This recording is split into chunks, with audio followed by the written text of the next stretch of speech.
scampata ai talebani si è riunita con la famiglia che da tempo vive a Venezia e racconta il dramma del suo popolo sotto il nuovo regime.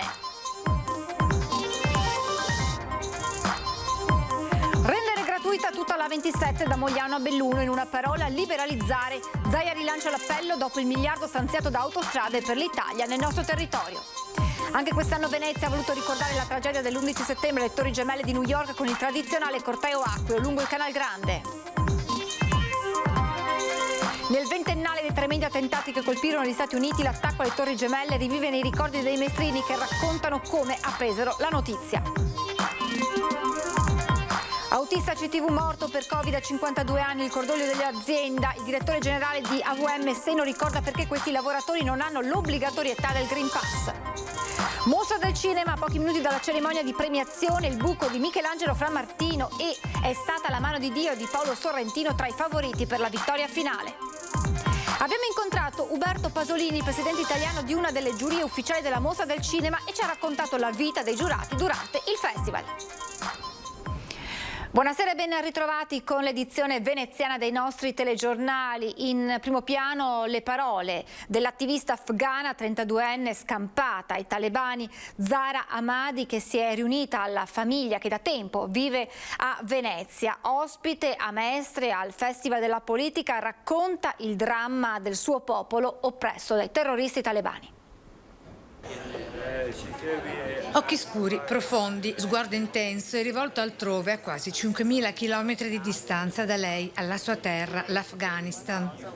Zahra Ahmadi, 32 anni, scampata dai talebani da Kabul, riparte da qui. Il suo oggi è da Venezia. L'Afghanistan non deve essere dimenticato, questo è il compito che in qualità di donna attivista e imprenditrice porterà avanti anche da qui. È Ahmed, il fratello chef di Venezia, a tradurre il suo emozionato ed emozionante messaggio. È quello che sto facendo, mantenere la voce di migliaia di persone, delle ragazze che stanno protestando in paese, o piuttosto milioni e milioni di donne che sono chiuse dentro casa come prigioniere, e quindi è il mio dovere di mantenere questa voce, essere una portavoce loro. Tra lo stop di 20 anni di missione militare internazionale in Afghanistan, con la caduta di 53 dei nostri soldati italiani, e i 20 anni dall'attentato alle Twin Towers, al centro il sangue che continua a scorrere per mano dei terroristi, dice.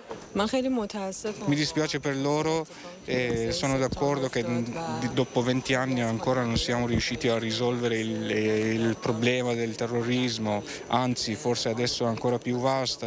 Zahra, carattere forte e tenace, paladina di una luce di speranza per il futuro di tante vite ancora sospese. Finché siamo sotto i riflettori si parla, si dice, si promette, però appena i riflettori si spengono poi si dimentica, anche perché poi le società vanno in una velocità con varie fonti e quindi sì, l'Afghanistan rischia di essere dimenticato.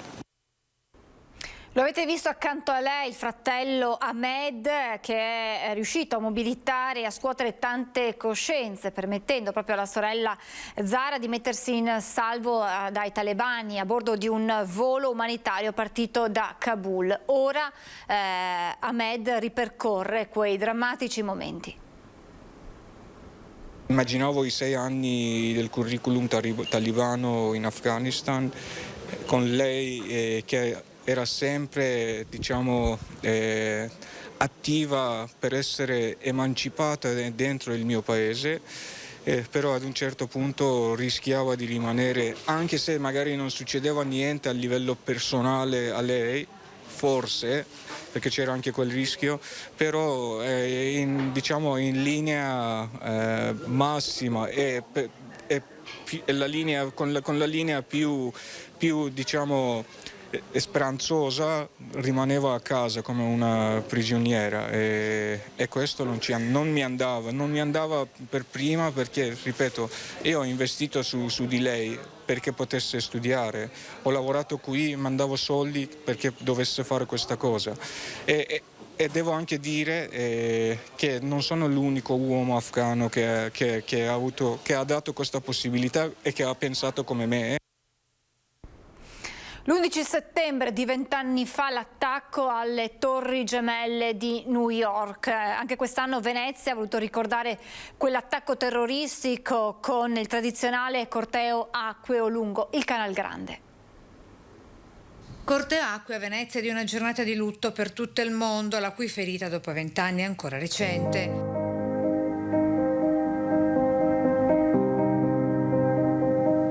Lo squarcio di quei momenti con la gente che per mettersi in salvo preferiva lanciarsi nel vuoto e lo squarcio della paura e del terrore inferto a diverse decine di migliaia di famiglie e amici rimasti orfani dei loro affetti più cari. La manifestazione organizzata dalla Rimiera Francescana e dall'Associazione Cavalieri di San Marco con la collaborazione e la partecipazione dei Vigili del Fuoco e di Vittorio Orio, 91 anni, vogatore veneziano e autore tra l'altro nel 2002 della traversata della Manica in gondola da Venezia.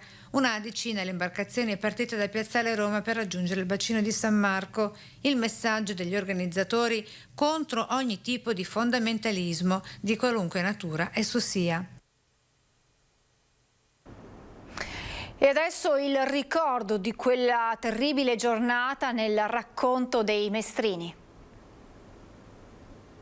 E siamo fermati in un chiosco. Sentivamo tutti che parlavano di queste cose, sembrava fantascienza.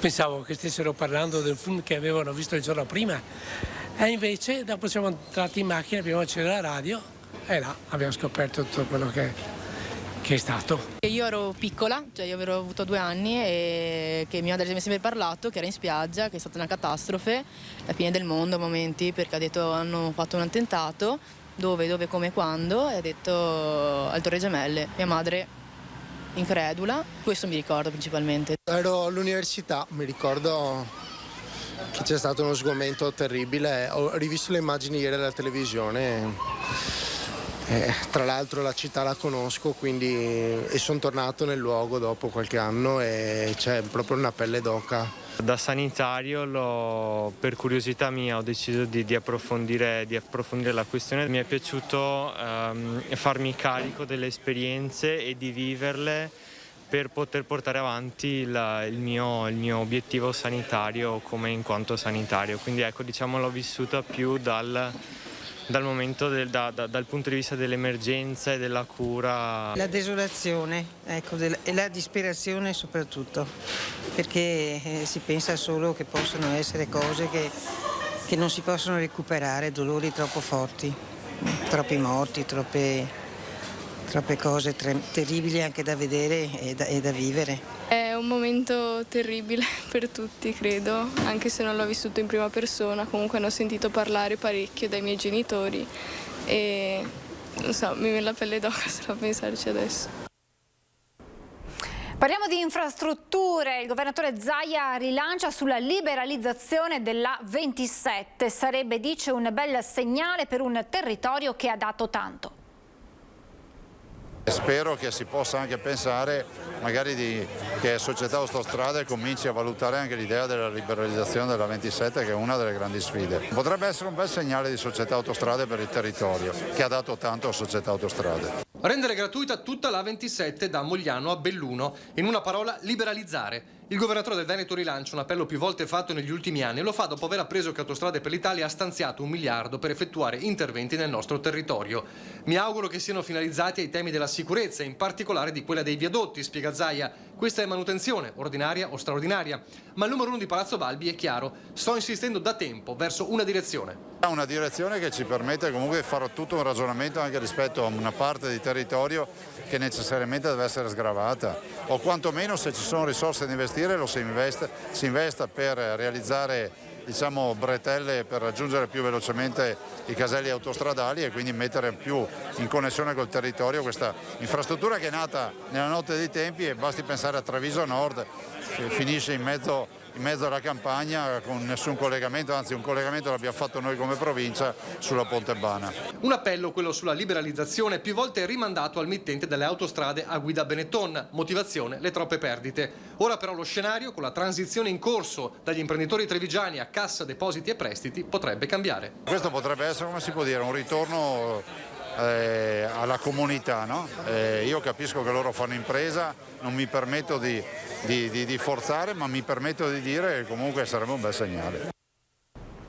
Sta destando profondo cordoglio a Venezia la morte a causa del Covid di un autista di 52 anni della CTV. Il direttore generale, nello stringersi al grande dolore della famiglia, ricorda perché questi dipendenti non hanno l'obbligatorietà del Green Pass.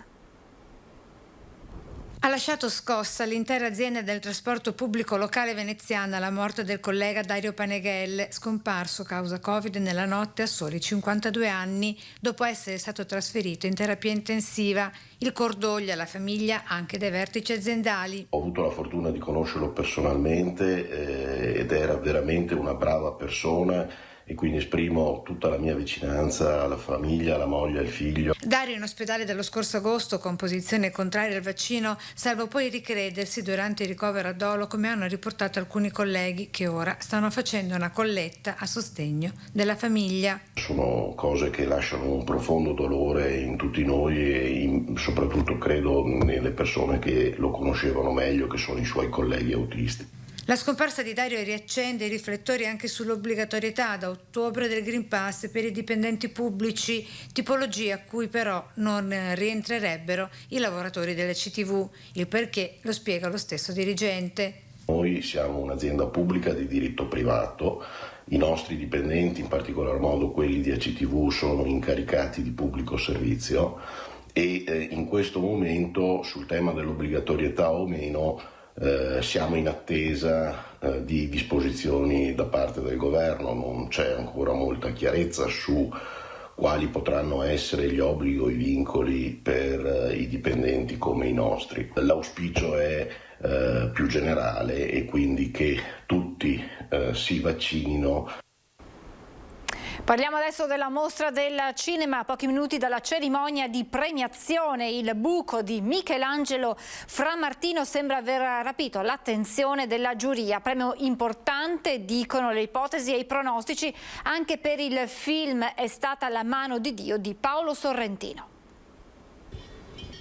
È il buco di Michelangelo Frammartino il favoritissimo delle ultime ore per la conquista del Leone d'Oro alla 78esima Mostra Internazionale d'Arte Cinematografica di Venezia.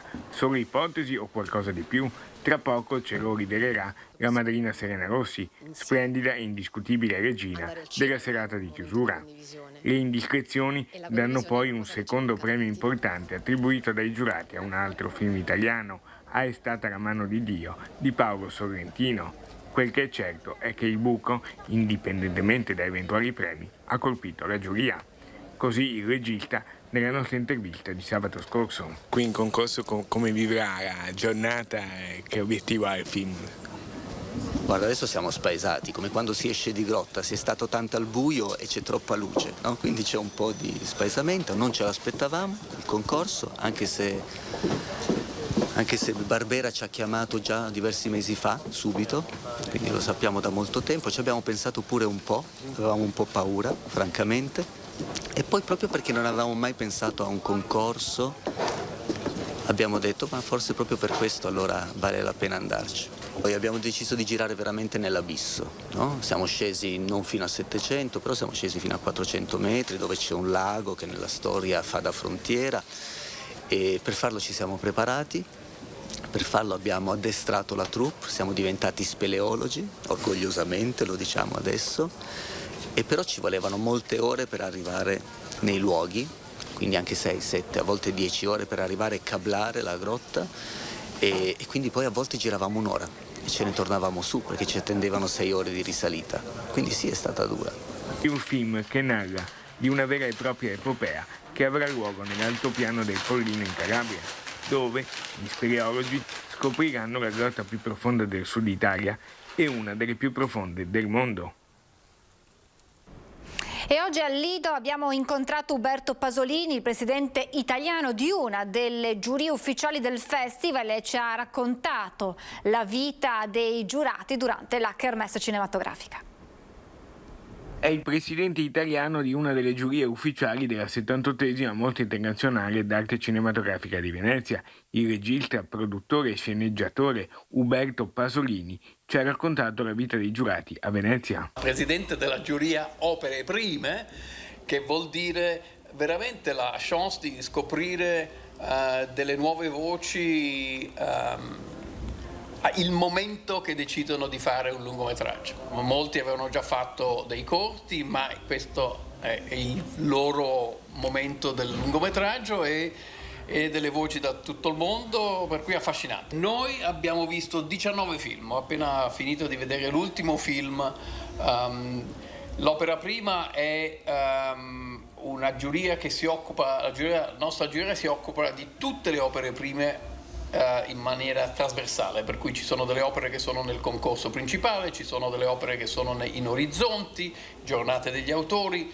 Se è un'opera prima, se è il primo lavoro della regista o del regista o dei registi, allora lo guardiamo. Sulla terrazza sopra il tetto del Palazzo del Cinema, il presidente, che ha coordinato una giuria internazionale formata da 3 componenti che assegnano il premio Luigi De Laurentiis, spiega. I film venivano da tutto il mondo, abbiamo visto dei film cinesi, dei film iraniani, dei film americani, dei film europei certamente, sudamericani, forse se non mi sbaglio non abbiamo visto dei film africani. La varietà è stata grande e il divertimento proprio è stato quello di vedere dei film con delle idee sia dal punto di vista di cinematografia che di modo di raccontare le storie, tutte molto diverse. Marghera riscopre la socialità post-Covid con 2 giorni di festeggiamenti tra Piazza Mercato e Piazza Municipio con musica e produzioni gastronomiche locali tipiche. Che importanza ha per una comunità come Marghera che si verificano situazioni così di forte socialità come questa? Ma credo che sia la stessa importanza che ha per tutta Italia, cioè ritornare a stare insieme, e difatti ringrazio l'associazione Marghera 2000 per aver voluto fortemente questa prima edizione della Festa della Polpetta, che ha poi coinvolto altre associazioni del territorio sia sportive che culturali. Marghera ha una potenzialità elevatissima. Ci sono tante associazioni, dallo sport all'associazionismo al volontariato. Le associazioni mi stanno contattando per poter riprendere a riportare quelle loro realtà, quei loro obiettivi che devono raggiungere in una maniera effettiva. È una iniziativa sicuramente che coinvolge tutto il tessuto commerciale qui della zona di Marghera, perché sono coinvolti tutti i commercianti, le attività produttive. Quindi Marghera vuole essere protagonista in questo rilancio diciamo, anche della rinascita dopo il periodo del Covid.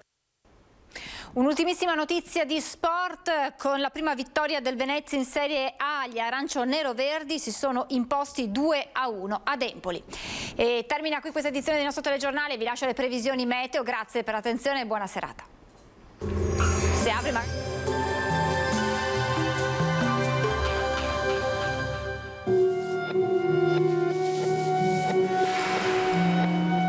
Prosecco DOC millesimato extra dry. Cantine I Padroncini. Bentrovati al meteo. Sul nostro territorio tenderà ad affermarsi un promontorio anticiclonico di matrice mediterranea che manterrà condizioni di tempo stabile e clima gradevole. Il dettaglio di domenica 12 settembre. Sul Veneto bel tempo, tanto sole, lo vediamo, il cielo si presenterà in prevalenza sereno ma con possibili foschie fino al primo mattino sulle zone di pianura. In montagna dal pomeriggio maggiori addensamenti ma senza ulteriori conseguenze. Temperature minime tra 12 e 17 gradi, massime oscillanti invece tra i 26 e i 30 gradi. Ci spostiamo ora sul Friuli Venezia Giulia. Anche qui avremo un ampio soleggiamento un po' su tutti i settori della nostra regione. Il cielo sarà sgombro da nubi o al massimo velato. Temperature minime tra 14 e 20 gradi, massime sui 27-30 gradi. Infine diamo uno sguardo al Trentino Alto Adige, dove avremo poche novità, bellissima giornata di sole con qualche addensamento pomeridiano, ma in genere senza piogge. Temperature minime sui 14-17 gradi, massime sui 29-30 all'incirca. Dal meteo è tutto, vi auguro un buon proseguimento con Antenna 3.